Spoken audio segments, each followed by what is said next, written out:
50% lebih orang-orang Muslim itu menjawab tidak. Mahasiswa Muslim itu menjawab tidak. Kemudian dilanjutkan, apakah yang masuk surga hanya umat Islam? 50% menjawab tidak. 50% lebih. Kemudian ditanya, apakah agama selain Islam itu salah dan melenceng? 100% menjawab tidak salah. Agama selain Islam tidak melenceng. Jemaah yang kami muliakan, ini gambaran mahasiswa kita. Kemudian ada satu lagi cerita. Ada seorang teman dosen agama di daerah Sumatera, jam 8 bertanya kepada mahasiswa, jumlahnya ada 60, yang tadi pagi tidak sholat subuh angkat tangan. Yang angkat tangan 2/3 dari mereka. Artinya apa jemaah yang kami muliakan? 40 mahasiswa tidak sholat subuh dari 60.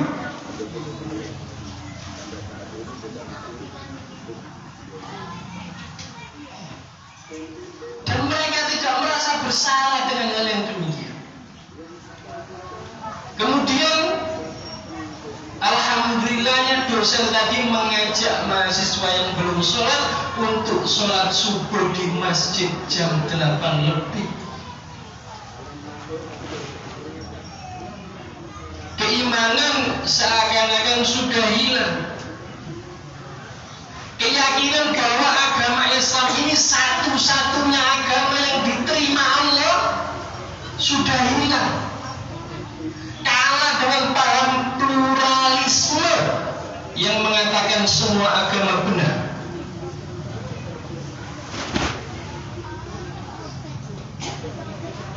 Kalah dengan paham relativisme yang mengatakan tidak ada kebenaran yang mutlak. Semua kebenaran tergantung siapa yang memandang, jamaah yang kami muliakan. Ini yang terjadi di kalangan pemuda-pemuda kita, di kalangan anak-anak kita. Apakah kita diam saja, jamaah yang kami muliakan? Di dalam hadis Rasulullah Muhammad SAW mengatakan, sesungguhnya iman itu akan usang di dalam diri seorang yang beriman sebagaimana usangnya pakaian. Maka mintalah kalian kepada Allah supaya memperbaharui iman kalian. Sesungguhnya iman itu bisa usang, bisa rusak sebagaimana rusaknya pakaian. Maka mintalah kalian supaya Allah memperbaharui iman kalian. Kemudian para ulama mengatakan, al-iman yazidu wa yanqus. Iman itu bertambah, wayangkus, dan iman juga bisa berkurang, jamaah yang kami muliakan. Iman kalau tidak pernah dicas, maka dia akan habis. Iman kalau tidak pernah disiram, tidak pernah dipupuk, maka dia akan mati, jamaah yang kami muliakan. Maka ada orang yang mengaku Islam, mengaku beriman, tapi di dalam dirinya tidak ada tanda-tanda bahwa dia orang beriman. Syakhsiyah, kepribadiannya seperti kepribadian orang yang tidak beriman. Pergaulan bebas, minum minuman keras seperti sudah biasa, tidak pernah sholat. Dan ini terjadi di Australia sana. Banyak orang namanya Muhammad, banyak orang namanya Ahmad, naudzubillah, Abdullah, tidak kenal agama Islam sama sekali. Karena orang tuanya imigran dari Timur Tengah, sibuk bekerja, jemaah yang kami muliakan. Tidak pernah berpikir bagaimana menjaga fitrah anak, menjaga keimanan anak. Terlena, hanyut, tenggelam oleh dunia, jemaah yang kami muliakan. Maka yang pertama yang harus kita gerakkan, kita mobilisasi bersama-sama, adalah mengembalikan umat ini kepada tradisi belajar, mengembalikan umat ini kepada tradisi taklim. Jangan sampai orang Islam belajarnya hanya waktu SD, SMP tidak belajar agama, SMA tidak belajar agama, kuliah tidak belajar agama. Jangan sampai. Sahabat mengajak sahabat yang lain, ijlis bina nu'min sa'ah, marilah duduk-duduk bersama kami di masjid, mempelajari Al-Quran, mempelajari hadis, mempelajari agama. Kita beriman sejenak, kita beriman sebentar. Jadi seakan-akan keimanan itu hanya ada pada saat mereka taklim, mereka mempelajari agama. Ya sebenarnya bukan seperti itu, tapi hanya dengan taklim, menghadiri pelajaran agama rutin, kita bisa ngecas keimanan kita. Kita bisa menjaga keimanan kita, jemaah yang kami muliakan. Sekarang tradisi taklim ini sedikit. Banyak orang Islam tidak pernah kelihatan ikut majelis taklim, terutama laki-laki. Tidak ada pengajian bapak-bapak, tidak ada. Tidak ada pengajian bapak-bapak, tidak ada. Tidak ada pengajian khusus pemuda, tidak ada di kita. Ini PR buat kita semua, karena hanya dengan taklim dan mengikuti kajian-kajian agama, kita bisa ngecas iman kita. Kita tahu apa yang dilarang oleh Allah, kita tahu apa yang diperbolehkan oleh Allah. Kalau tidak ada taklim, banyak anak-anak kita pacaran tanpa tahu hukumnya apa. Banyak pemuda-pemuda kita pakai emas, pakai kalung, pakai gelang, pakai cincin emas tanpa tahu hukumnya apa, jemaah itu.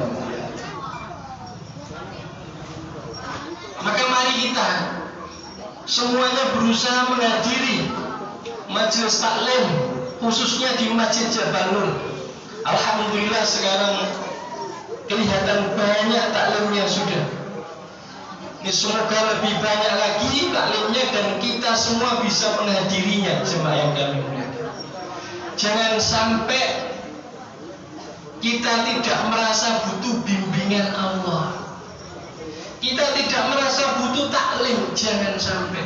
Kebutuhan kita akan hidayah Allah itu lebih daripada kebutuhan kita akan nafas, jemaah yang kami muliakan.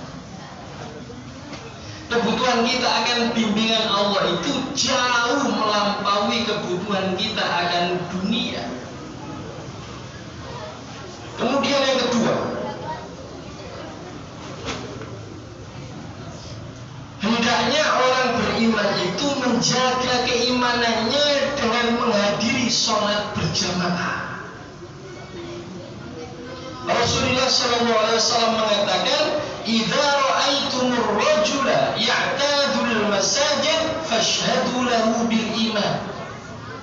Kalau kamu melihat ada seseorang yang biasa di masjid, aktivitasnya di masjid, maka saksikan dia adalah orang beriman. Dan ada sholat yang sangat berat bagi orang munafik. Ada sholat yang berat bagi orang munafik.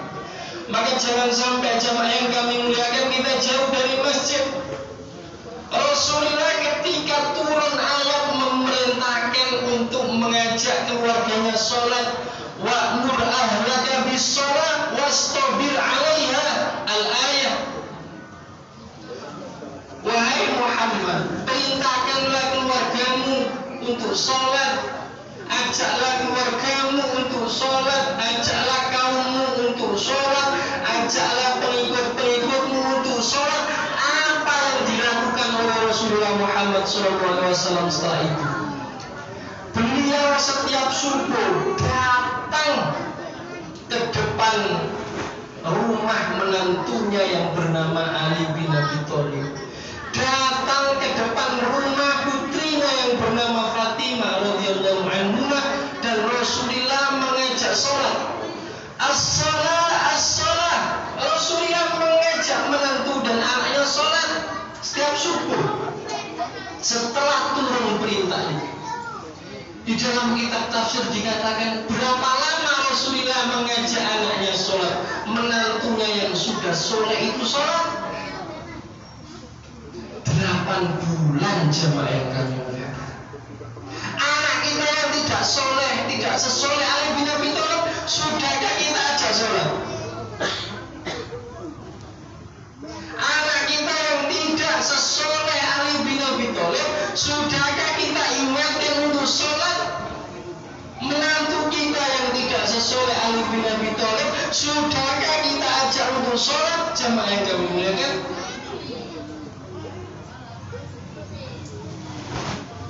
Maka mari kita menjaga keimanan kita semua dengan meramaikan masjid-masjid kita.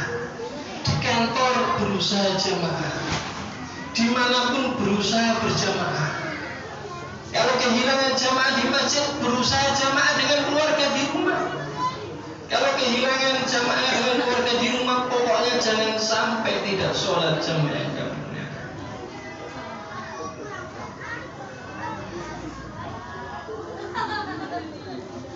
Kemudian yang terakhir, yang ketiga,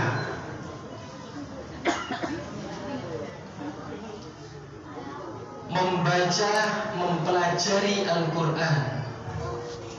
Di dalam Al-Quran dikatakan, wa idza tuliyat alaihim ayatuna zadathum imanan ma'a imanihim. Ketika dibacakan Al-Quran kepada mereka, maka bertambahlah keimanan mereka. Ketika kita mempelajari Al-Quran, mentadaburi Al-Quran, insya Allah iman kita akan bertambah, iman kita akan terjaga. Jangan sampai jamaah yang kami muliakan iman kita berkurang. Jangan sampai jamaah yang kami muliakan iman kita terjun bebas, hilang. Sampai misalnya ada orang beriman yang bunuh diri,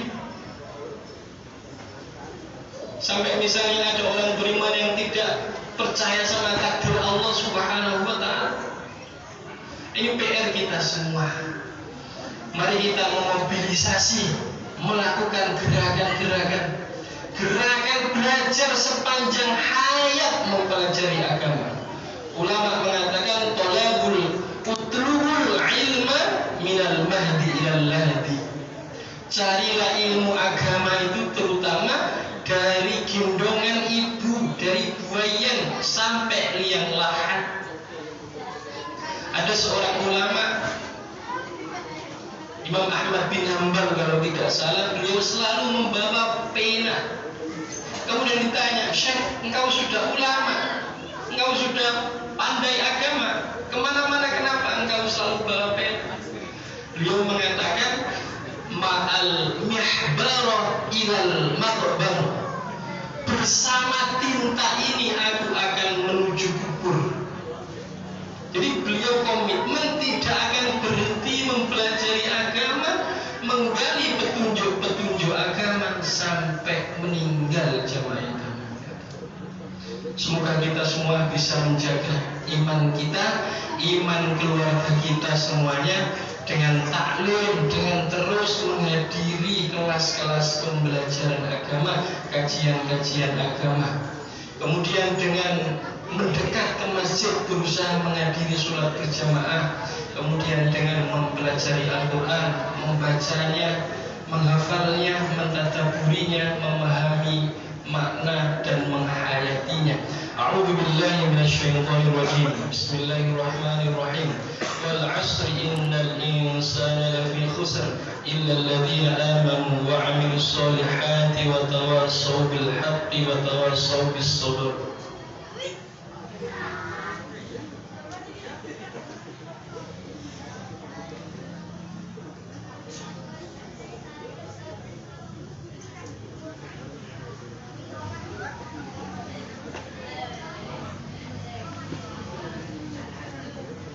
Alhamdulillah wa kafa, wassalatu wassalamu ala rasulina al-mustafa wa ala alihi wa ashabihi ahli sidqi wal wafa. A'udzu billahi minasyaitonir rajim. Bismillahirrahmanirrahim. Ya ayyuhalladzina amanu taqullaha wa kunu ma'as shadiqin.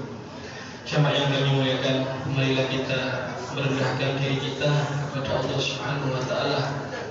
Marilah kita berdoa supaya kita Allah mudahkan untuk dekat dengan ilmu, dekat dengan kiai, dekat dengan ustaz, dekat dengan Al-Quran, dekat dengan hadis, supaya kita tidak jauh dari agama, supaya kita bisa menjaga keimanan kita. Marilah kita berusaha dan berdoa kepada Allah supaya kita menjadi ahli sholat berjamaah, anak-anak kita menjadi ahli sholat berjamaah, masyarakat kita menjadi masyarakat yang ahli sholat berjamaah. Kita berdoa supaya kita semua Allah jadikan ahli Al-Quran, anak-anak kita Allah jadikan ahli Al-Quran, keturunan kita semuanya Allah jadikan ahli Al-Quran. Allahumma ighfir lil muslimina wal muslimat wal mu'minina wal mu'minat al ahya'i minhum wal amwat innaka sami'un qaribun mujibud da'awat ya qadiyal hajat. Allahumma a'izzal islam wal muslimin wa ahlikil kafarata wal musyrikin wa dammir a'da'aka a'da'ad din. Rabbana hab lana minas salihin, Rabbana hab lana min azwajina wa dhurriyyatina qurrata a'yun waj'alna lil muttaqina imama. Allahumma la tad'ana fi maqamina hadha dhanban illa ghaffarta wa la hamman illa farajta wa la daynan illa qadayta wa la hajatan min haiji dunya wal akhirah illa qadaytaha wa yassartaha ya rabbal alamin. Rabbana la tuzigh qulubana ba'da idh hadaytana wa hab lana min ladunka rahmah innaka antal wahhab. Rabbana atina fid dunya hasanah wa fil akhirati hasanah wa qina adzaban nar. Wa sallallahu ala habibina wa syafi'ina wa qurrati a'yunina sayyidina maulana Muhammad wa ala alihi wa ashabihi ajma'in walhamdulillahi rabbil alamin. Aqimus shalah.